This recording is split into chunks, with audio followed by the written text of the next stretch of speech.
En este tercer video se pretenden estudiar los radiadores electromagnéticos más elementales posibles y a partir de los cuales se pueden explicar radiadores con un mayor grado de complejidad. El objetivo del presente video será obtener los campos electromagnéticos cercanos y lejanos debido a los radiadores más elementales, partiendo para ello del conocimiento del potencial vectorial fasorial magnético A sub S. Los aspectos que se van a abordar se han dividido en dos. En un primer momento se pretende obtener el campo cercano y remoto debido a un elemento infinitesimal de corriente, partiendo del conocimiento del potencial vectorial magnético fasorial A sub S. Y en un segundo momento se va a obtener el campo cercano y remoto debido a una espira pequeña con corriente, partiendo también del conocimiento del potencial vectorial magnético fasorial. Cuando en el objetivo se plantea que lo que se pretende es obtener los campos electromagnéticos cercanos y lejanos debido a los radiadores más elementales, partiendo del conocimiento del potencial vectorial magnético fasorial A sub S, lo que se está diciendo o lo que se pretende no es más que desarrollar el programa según el esquema que se ha venido tratando en los videos anteriores.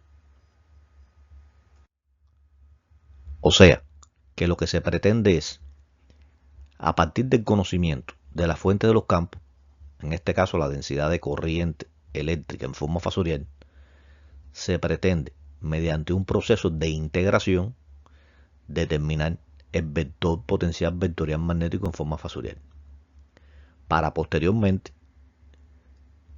determinar las intensidades de los campos, tanto el eléctrico como el magnético, mediante un proceso de derivación mediante las siguientes expresiones. Ahora bien, ese procedimiento general se ha venido diciendo que es el que se suele utilizar para determinar el campo radiado por cualquier tipo de antena. Sin embargo, cuando las antenas son elementales como las que vamos a abordar ahora, se puede utilizar otro procedimiento que es ligeramente diferente. O sea, para radiadores sencillos se va a proceder de otra manera, un poco más simplificada. En este procedimiento más o menos se conserva la primera parte del proceso. O sea, dada la densidad de corriente eléctrica fasorial, se va a determinar el potencial vectorial magnético A sub S mediante un proceso de integración.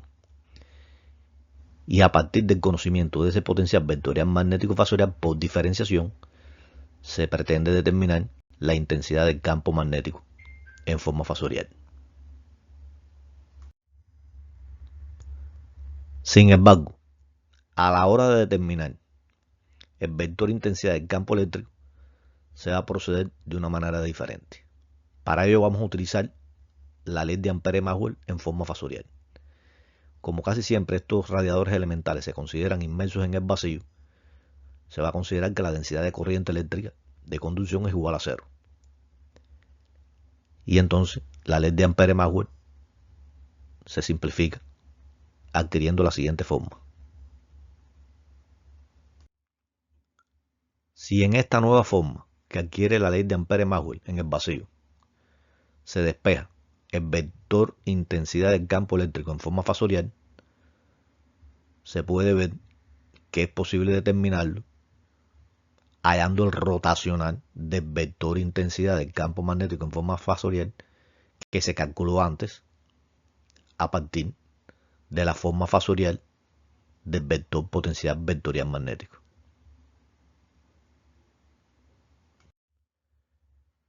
Esquematizando este nuevo procedimiento, se puede observar que es ligeramente diferente con respecto al anterior.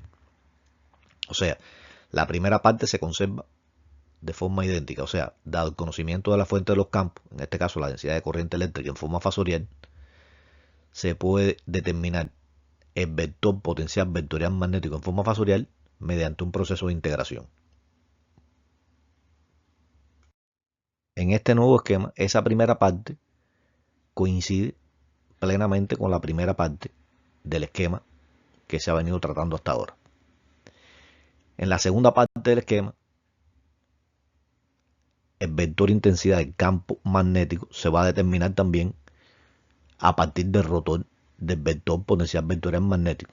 O sea, en esa primera parte hay una coincidencia total también con el esquema anterior.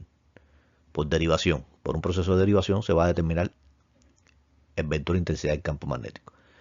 Pero la segunda parte es la que cambia.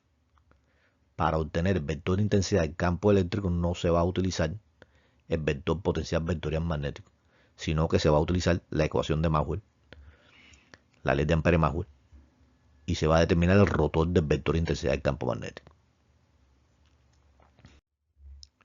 El nuevo esquema introducido nos obliga a seguir una serie de pasos consecutivos que están internamente conectados. Como primer paso, se va a determinar el vector potencial fasorial magnético A sub S en un sistema adecuado de coordenadas. En nuestro caso utilizaremos coordenadas esféricas. En un segundo momento, o sea, un segundo paso, se va a calcular el vector intensidad del campo magnético en forma fasorial a partir del rotacional del potencial vectorial magnético en forma fasorial.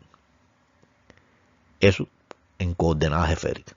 O sea, hay que utilizar el operador rotacional en coordenadas esféricas, porque son las coordenadas que previamente seleccionamos.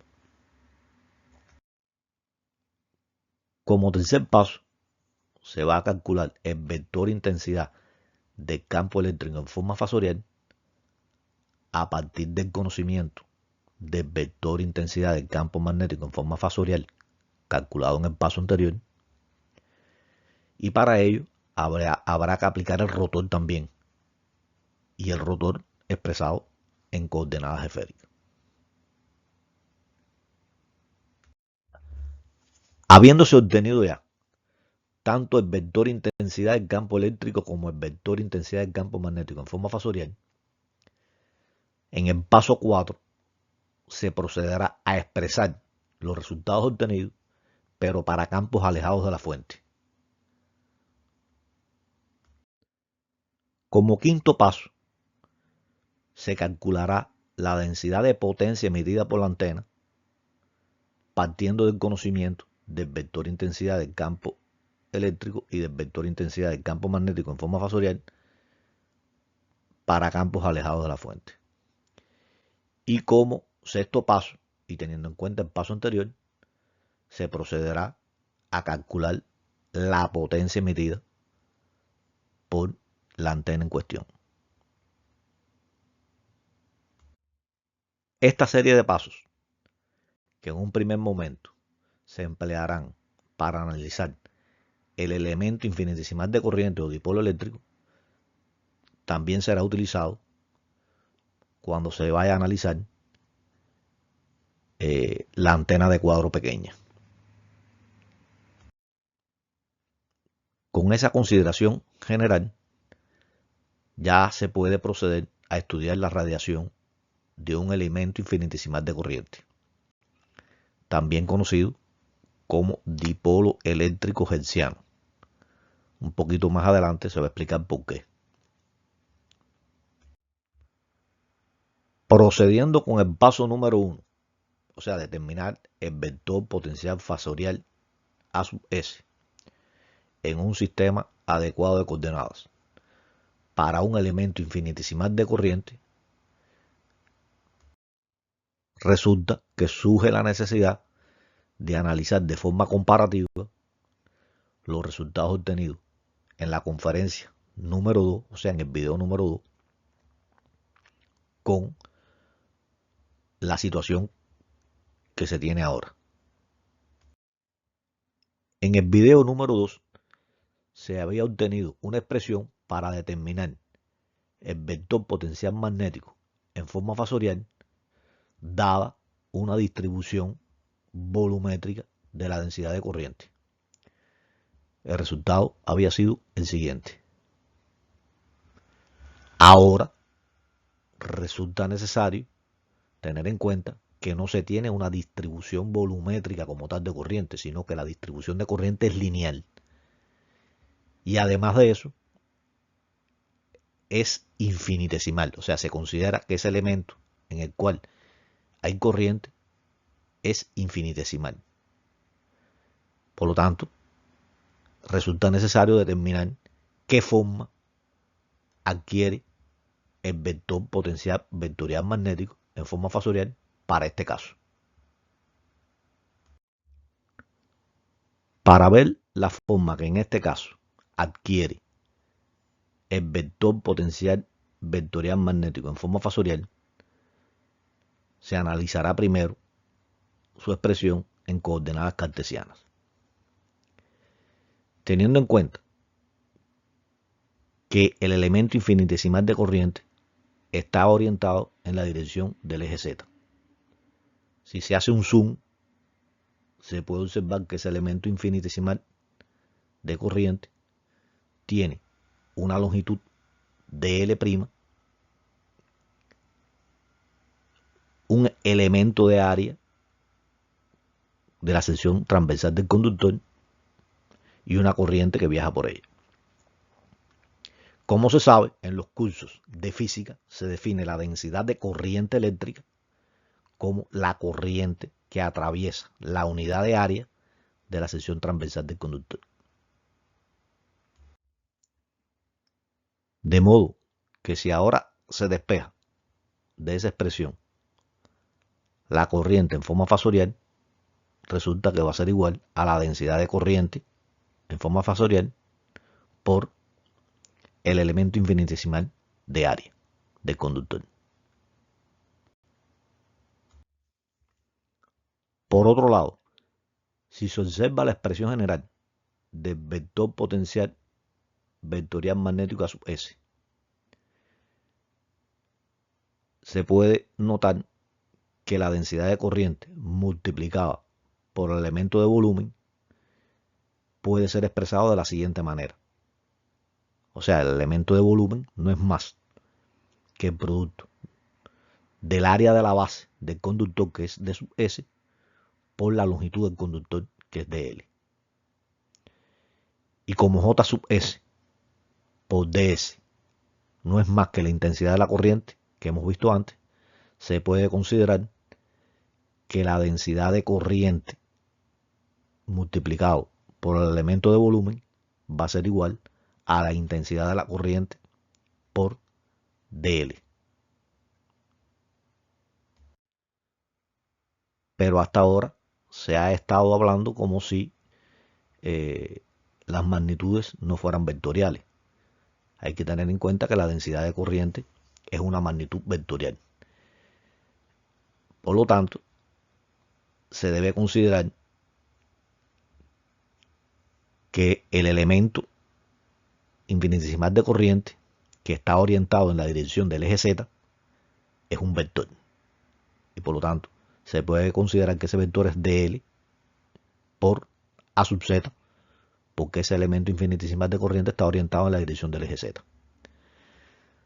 De ese modo, se puede considerar que la expresión integral se transforma simplemente en el siguiente resultado. En este caso, no hay que integrar porque el elemento es infinitesimal. Por tanto, solamente queda el resultado que se muestra.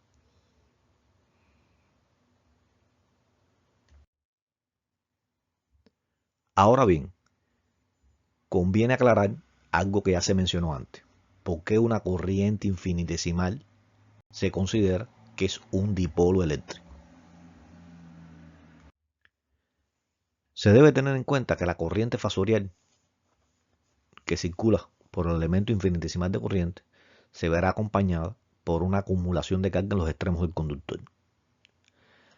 La relación matemática que conecta al flujo de corriente en el dominio del tiempo con la carga Q que se acumula en el dominio del tiempo en los extremos vendrá dada por la siguiente expresión.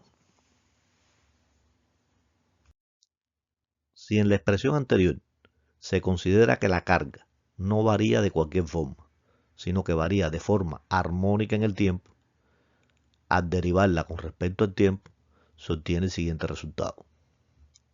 Como se puede observar, si ahora se cancelan las expresiones E a la J omega T en ambos miembros, se puede obtener qué relación existe entre la intensidad de la corriente en forma fasorial y la carga en forma fasorial. Debido al hecho de que una corriente infinitesimal está relacionada con una acumulación de carga en los extremos del conductor, es que se asume que eso es equivalente a un dipolo eléctrico. O sea, si se acumula carga positiva en un extremo y en el otro se acumula carga negativa, eso es equivalente a considerar que se tiene un polo positivo en el extremo superior y un polo negativo en el extremo inferior. Y si además de eso varía armónicamente en el tiempo, se va a tener que el momento dipolar de ese dipolo eléctrico cambia también con el tiempo. O sea, el momento dipolar unas veces apuntará hacia arriba y otras veces apuntará hacia abajo, en dependencia de la polaridad del dipolo. Un elemento infinitesimal de corriente colocado en el origen del sistema de coordenadas, resulta que por simetría es mejor trabajarlo en coordenadas esféricas. Y como hemos visto antes, se tiene el vector potencial vectorial magnético en coordenadas cartesianas. Por lo tanto, resulta necesario establecer una relación entre las coordenadas cartesianas y las coordenadas esféricas. Como se sabe, en coordenadas cartesianas para definir un punto en el espacio se utilizan las coordenadas X, Y y Z. Pero ese mismo punto, definido en coordenadas esféricas, requiere de otros parámetros, que son R, que es la distancia de la antena al punto en cuestión que se está analizando, y se necesitan dos ángulos. Los ángulos que se emplearán aquí serán θ y φ. Así, la relación entre los parámetros para localizar un punto en coordenadas cartesianas y los parámetros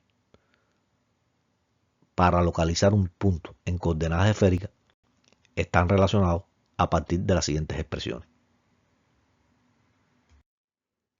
Por otro lado, un mismo vector puede ser representado tanto en coordenadas cartesianas como en coordenadas esféricas. Y se puede demostrar que la relación que existe entre las componentes en coordenadas esféricas y coordenadas cartesianas viene dada por las siguientes expresiones matemáticas.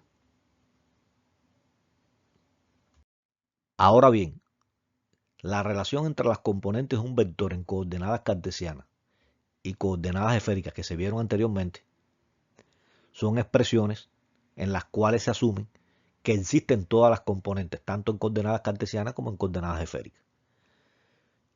En este caso, si dejaran de existir algunas componentes, las expresiones anteriores se simplificarían considerablemente. Por ejemplo, si no existen la componente X y la componente Y del vector C, resulta que las expresiones generales se simplifican para arrojar el siguiente resultado. Aquí se tomó como ejemplo que las componentes en X y en Y del vector C se anulan, no como un ejemplo azaroso, sino porque posteriormente nos convendrá para analizar lo que sucede con el vector potencial vectorial magnético a su S, que como recordarán se encuentra orientado en la dirección del eje Z. Por lo tanto, su componente en X y su componente Y en coordenadas cartesianas se anulan. Como ya se mencionó antes, se considera que el elemento infinitesimal de corriente tiene una longitud de L muy pequeña, o sea, muy corta. Lo que se quiere decir con eso es que su longitud es tal que es mucho menor que la longitud de onda con que generará la antena, por lo que se considerará que la corriente a lo largo de esa longitud infinitesimal es aproximadamente constante. se considera que es constante desde el punto de vista de su variación espacial. O sea, a lo largo del elemento infinitesimal de corriente se considera que la corriente no varía desde el punto de vista espacial, pero sí se considera, por supuesto, que varía en el dominio del tiempo.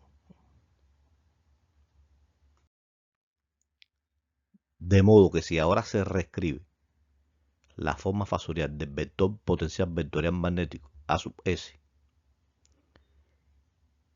teniendo en cuenta estos nuevos términos, se tiene el siguiente resultado. Como se dijo antes, si es un vector que apunta en la dirección del eje Z, en coordenadas cartesianas, dicho vector no tiene componente X ni componente Y. Por lo tanto, si se desea escribir ese mismo vector, pero en coordenadas esféricas, según se vio antes, resultará de la siguiente manera.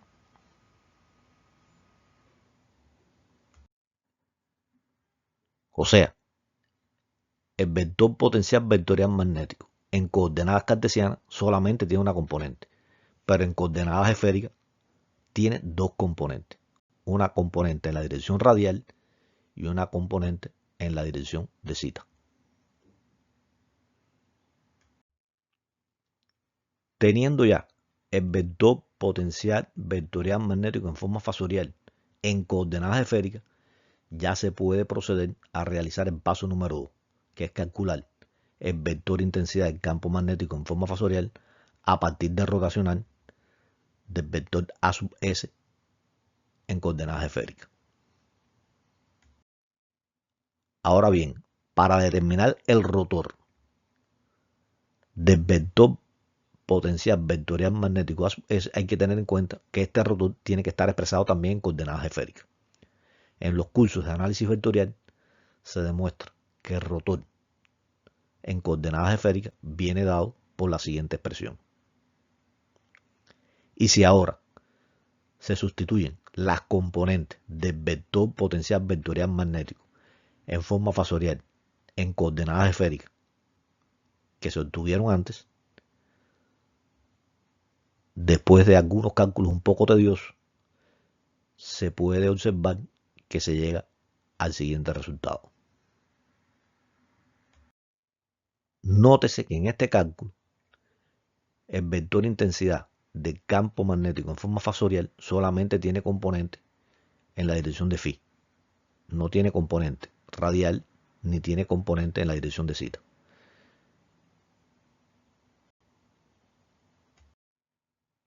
Teniendo ya calculado las tres componentes de la forma fasorial del vector intensidad del campo magnético, resulta posible realizar el paso número 3, que es calcular el vector intensidad del campo eléctrico en forma fasorial aplicando el rotor al vector intensidad del campo magnético en forma fasorial.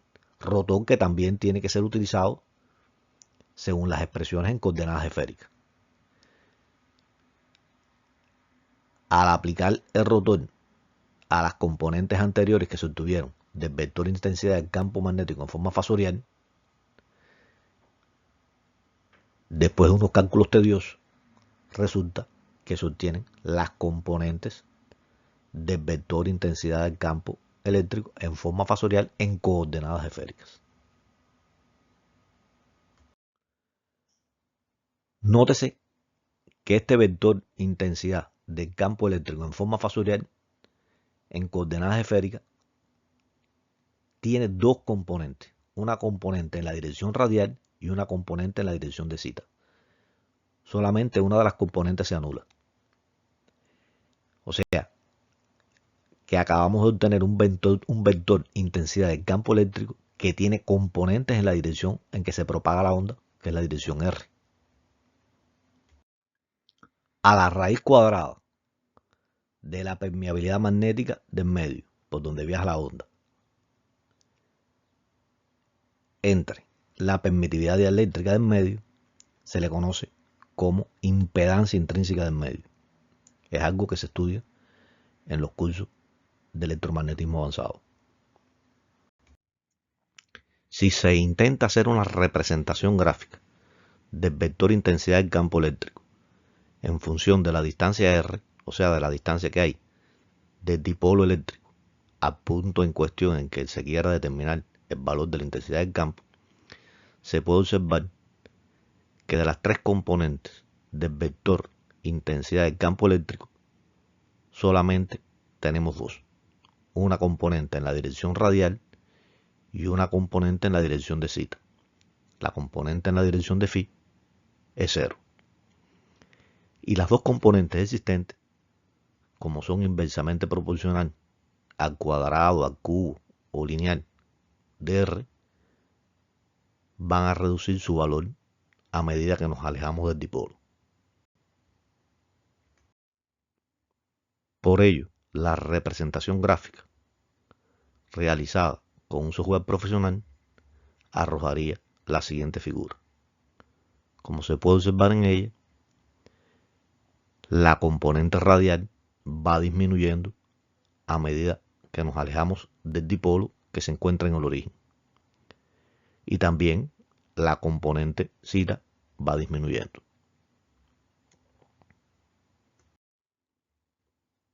Por otro lado, del vector intensidad del campo magnético solo se dispone de una componente, la componente en la dirección de phi, porque las otras dos componentes, la componente en la dirección radial y la componente en la dirección de zeta, se anulan.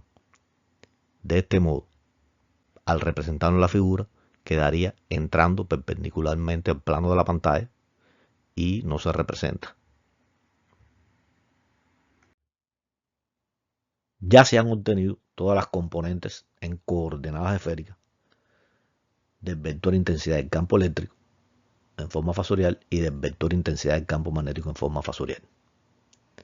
Por tanto, se puede proceder a la realización del paso número 4, que es calcular esas mismas componentes, pero para campos alejados de la fuente, o como se dice, campos remotos. Las expresiones obtenidas hasta ahora de las componentes del vector intensidad del campo eléctrico y del vector intensidad del campo magnético en forma fasorial son válidas tanto para zonas cercanas como para zonas lejanas. Sin embargo, se pueden simplificar si se consideran campos remotos.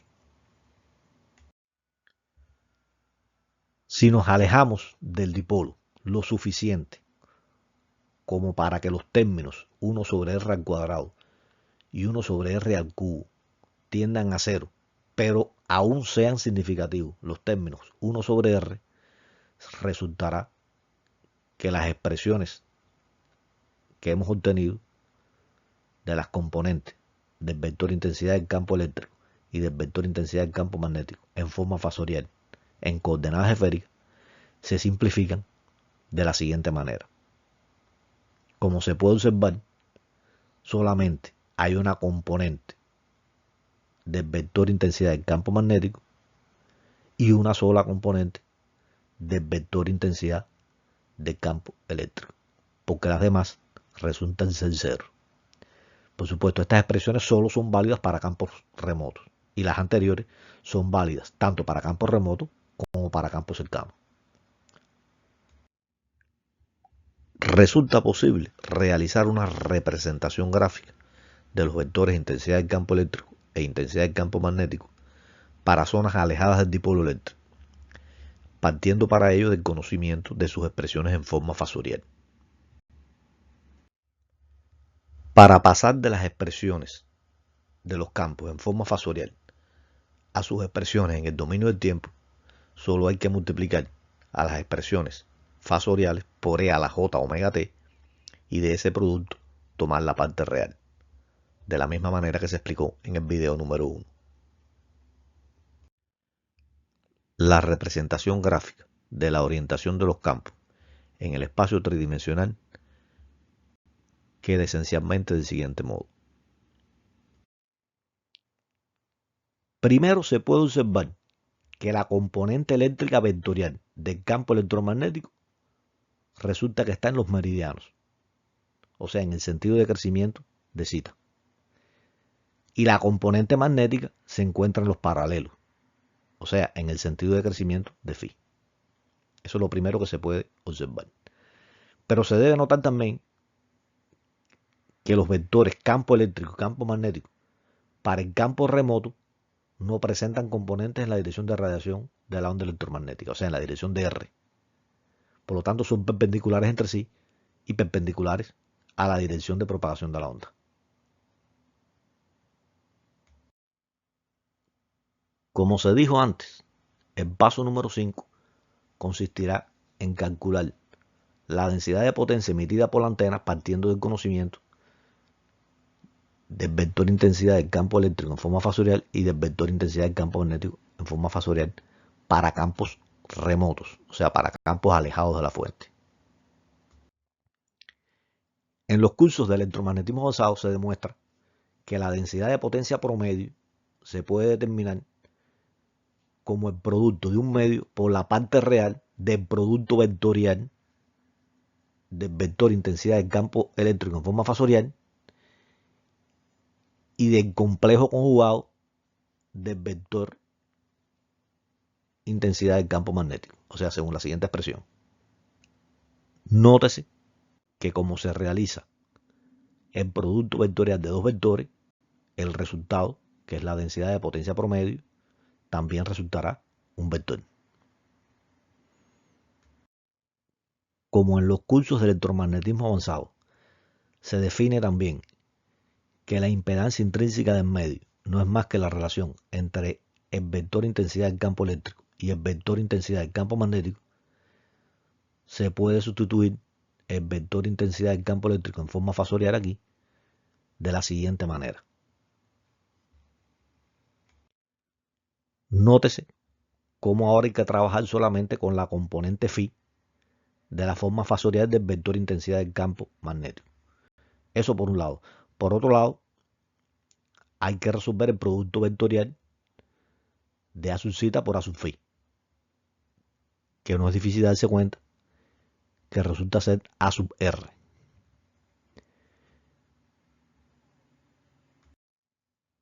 Teniendo en cuenta que el complejo conjugado de la componente phi de la forma fasorial del vector intensidad del campo magnético viene dada por la siguiente expresión, resultará que el vector densidad de potencia arrojará el siguiente resultado. Habiendo calculado antes la densidad de potencia promedio, resulta posible ahora realizar el paso número 6, que consiste en calcular la potencia emitida por el elemento infinitesimal de corriente. Como se demuestra en los cursos de electromagnetismo avanzado, la potencia promedio no es más que la integral del producto vectorial de la densidad de potencia promedio por el elemento de área. Como es un producto escalar de dos vectores, el resultado, o sea, la potencia promedio, será un escalar, una magnitud escalar. Si se sustituyen en la integral el valor de ambos vectores, se puede demostrar que la potencia promedio puede calcularse a partir de la siguiente integral doble. Y después de realizar el proceso de integración, resultará que la potencia promedio viene dada por la siguiente expresión. Finalizamos así con la realización de todos los pasos para el caso del dipolo eléctrico. Ahora procederemos a realizar estos mismos pasos, pero para el caso de una espira infinitesimal de corriente. Ahora se pasará a estudiar la radiación de una espira pequeña con corriente, que en nuestro caso la colocaremos en el sistema de coordenadas X y Z de la siguiente manera.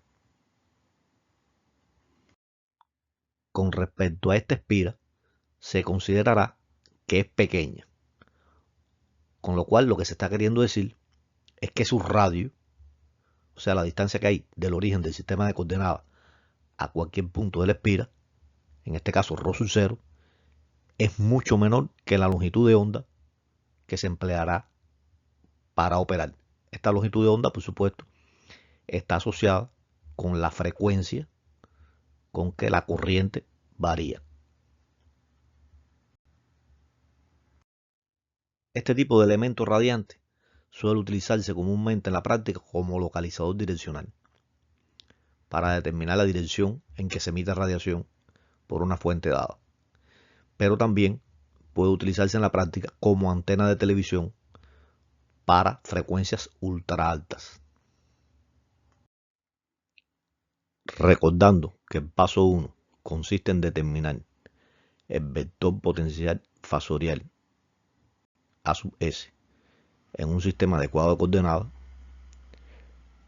resultará que es conveniente utilizar coordenadas esféricas, sobre todo si se considera que la espira es pequeña y si el punto en que se determina la potencia está suficientemente alejado de la espira. Como ya se ha visto antes, la relación entre los tres parámetros para localizar un punto en el espacio en coordenadas cartesianas y los tres parámetros para localizar un punto en el espacio en coordenadas esféricas están relacionados de la siguiente manera. Recordando que para determinar el potencial vectorial magnético para fuentes que no se encuentran en el origen del sistema de coordenadas, pero sin embargo en este caso, que de todas formas se encuentra cercano a él, o sea que la fuente se encuentra cercano a él, la expresión general del vector potencial retardado es de la siguiente manera, donde R mayúscula, que es la distancia que hay de las fuentes al punto en cuestión en el cual se quiere determinar el potencial retardado, no es igual, de forma general, a la distancia que hay del origen del sistema de coordenadas al punto en el cual se quiere determinar el potencial retardado. Esa situación es precisamente la que sucede en el caso de la espira pequeña.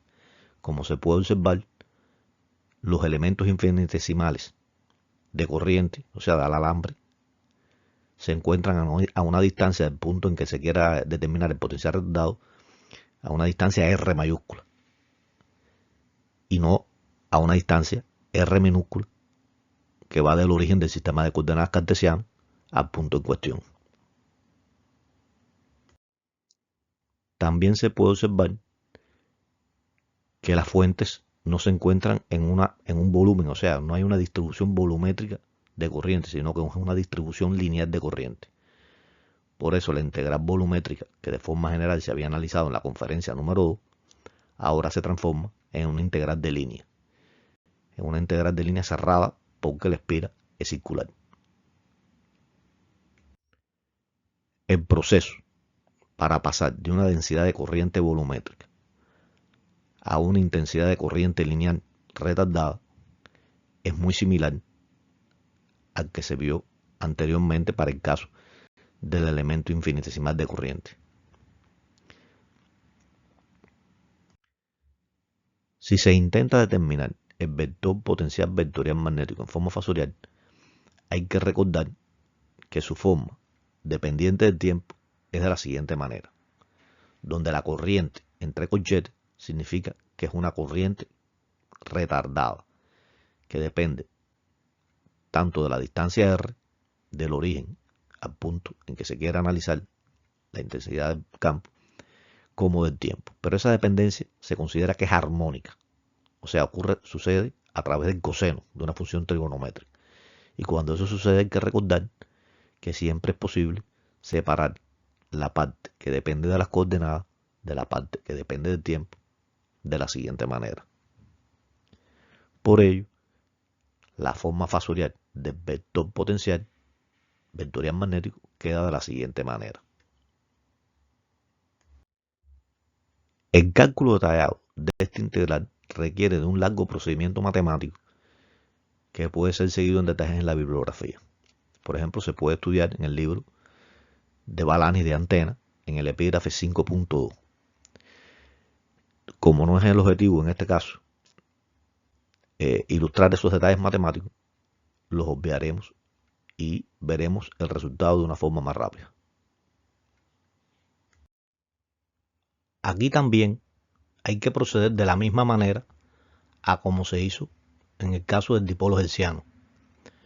O sea, se necesita expresar las componentes del potencial vectorial magnético fasorial en coordenadas esféricas, porque se va a considerar que la espira es bastante pequeña.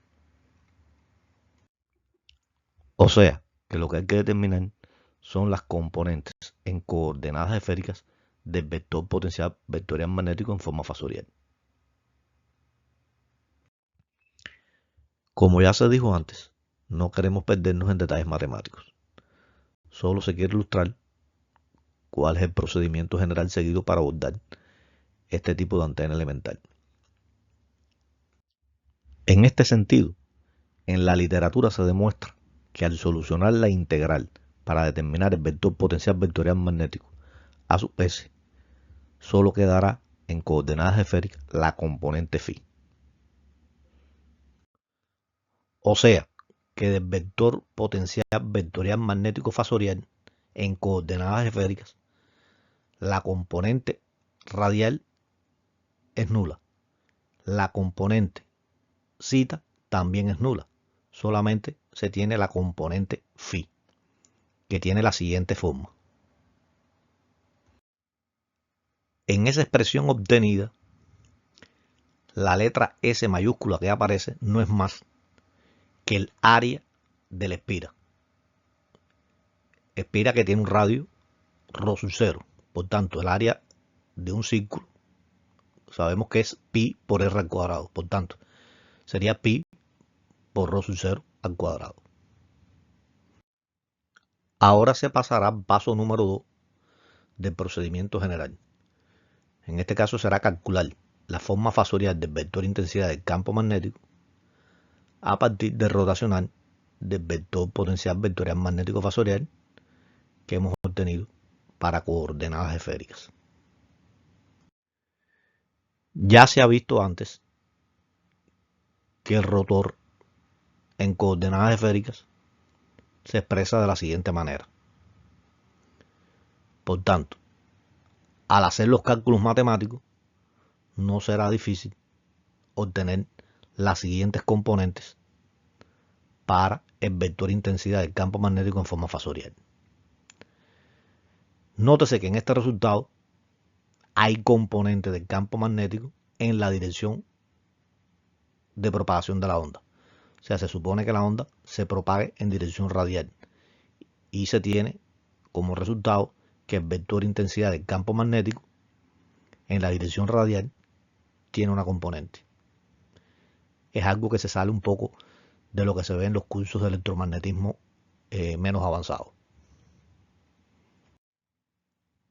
O sea, lo que se quiere decir es que en los cursos de electromagnetismo que normalmente se imparten en los cursos de física general, cuando se habla de ondas electromagnéticas, casi siempre la componente H, o sea, el vector intensidad del campo magnético, y la componente E, vector intensidad del campo eléctrico, se consideran perpendiculares a la dirección de propagación de la onda. Sin embargo, ya aquí estamos viendo que no siempre sucede eso. O sea, estamos viendo que hay una componente del vector intensidad del campo magnético que está en la misma dirección de propagación de la onda. O sea que la onda electromagnética en cierto sentido puede considerarse tanto una onda longitudinal como una onda transversal. O sea, sucede simultáneamente que puede tener componentes perpendiculares a la dirección de propagación de la onda, pero también puede tener componentes en la dirección de propagación de la onda. La realización del paso número 3 consiste en calcular el vector intensidad del campo eléctrico en forma fasorial a partir del vector intensidad del campo magnético en forma fasorial en coordenadas esféricas que obtuvimos antes. O sea, para ello se parte de la ley de Ampère-Maxwell en el vacío, algo que ya se vio también, y despejando el vector intensidad del campo eléctrico en forma fasorial se tiene la expresión siguiente. Si ahora se considera que el rotor hay que expresarlo en coordenadas esféricas, porque estamos en coordenadas esféricas, al aplicar ese rotor al vector intensidad del campo magnético en forma fasorial, se obtiene el siguiente resultado.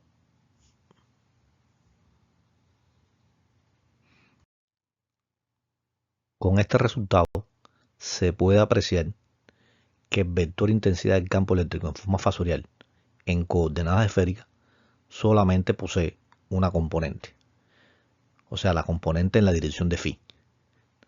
La componente en la dirección radial es nula y la componente en la dirección de zeta también se obtiene que es nula. Si se intenta ahora hacer una representación gráfica del vector intensidad del campo magnético en función de la distancia r, se puede observar que disponemos de dos componentes del vector intensidad del campo magnético. Una componente en la dirección radial y una componente en la dirección del crecimiento de zeta. Porque la componente en la dirección de phi del campo es igual a 0.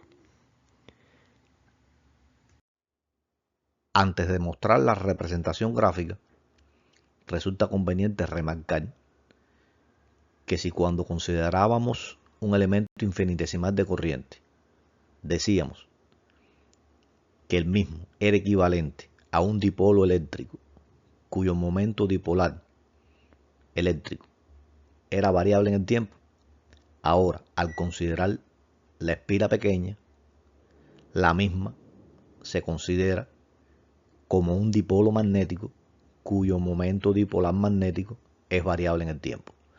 Esta consideración será justificada en un video posterior.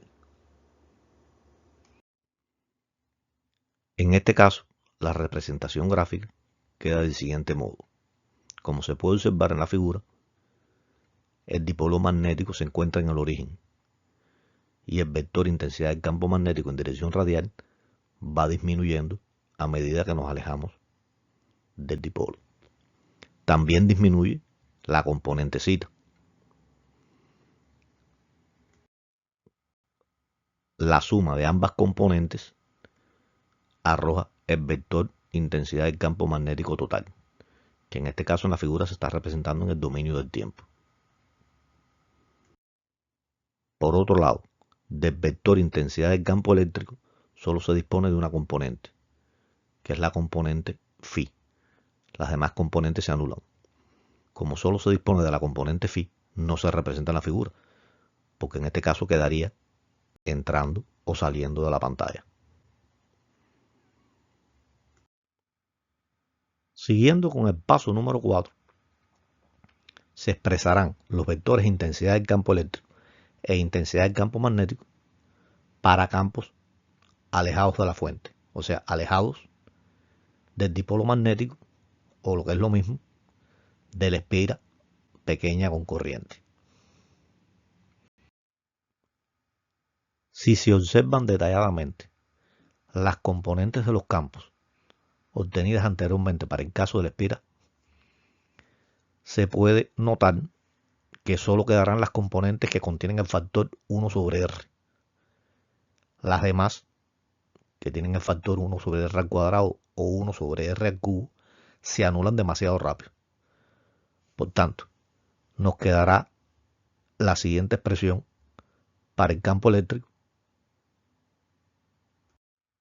y del vector intensidad del campo magnético en forma fasorial solo queda la componente zeta, que puede ser expresada teniendo en cuenta la impedancia intrínseca del medio mediante el vector intensidad del campo magnético en forma fasorial. Como se puede observar ahora, no existe ninguna componente radial, ni del campo eléctrico ni del campo magnético. O sea, las dos componentes radiales se anulan. Y por tanto, la onda electromagnética en este caso, cuando nos alejamos lo suficientemente de la antena, va a resultar que tanto la componente E como la componente H son perpendiculares a la dirección de propagación de la onda. Es una onda transversal. Como mismo se hizo para el caso del elemento infinitesimal de corriente eléctrica, o sea, o dipolo eléctrico, se puede hacer para el caso de la espira. O sea, se puede hacer una representación gráfica del vector intensidad del campo eléctrico y del vector intensidad del campo magnético para campos alejados de la espira. Aquí, igual que para el caso del dipolo eléctrico, para pasar de las expresiones de los campos en forma fasorial a sus expresiones en el dominio del tiempo, hay que multiplicar a las expresiones en forma fasorial por e a la j omega t y de ello tomar la parte real. La representación gráfica para el caso de la espira es muy similar a la del caso del dipolo eléctrico, pero hay una diferencia esencial.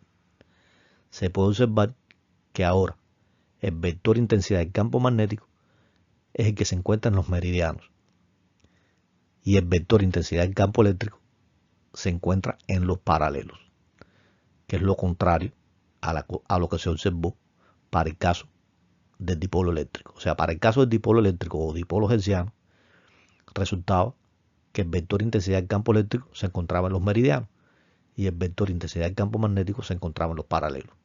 Ahora, para el caso de la espira, sucede lo contrario. Sucede que el vector intensidad del campo magnético se encuentra en los meridianos y el vector intensidad del campo eléctrico se encuentra en los paralelos.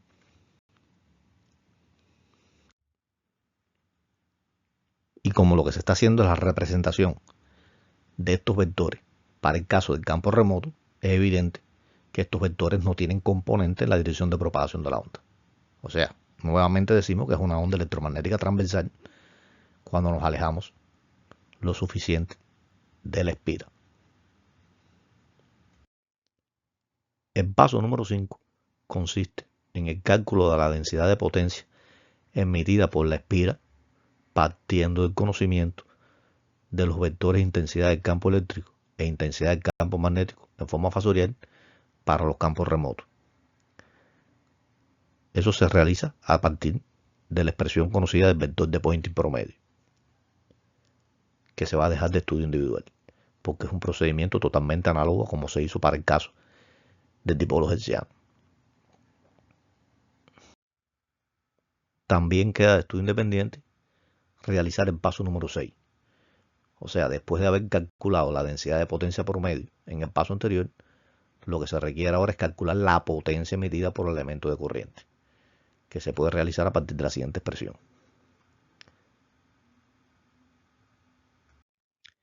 Finalmente, conviene hacer unas conclusiones comparativas entre los campos remotos emitidos por un elemento infinitesimal de corriente o dipolo eléctrico y el campo emitido por una espira pequeña con corriente o dipolo magnético.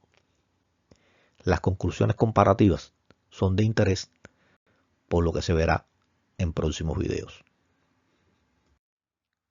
Para el caso del elemento infinitesimal de corriente o dipolo eléctrico, se han obtenido unas componentes fasoriales de los campos eléctricos y magnéticos tales que, para el caso del campo remoto, resulta que el vector intensidad del campo eléctrico se encuentra en los meridianos y el vector intensidad del campo magnético se encuentra en los paralelos.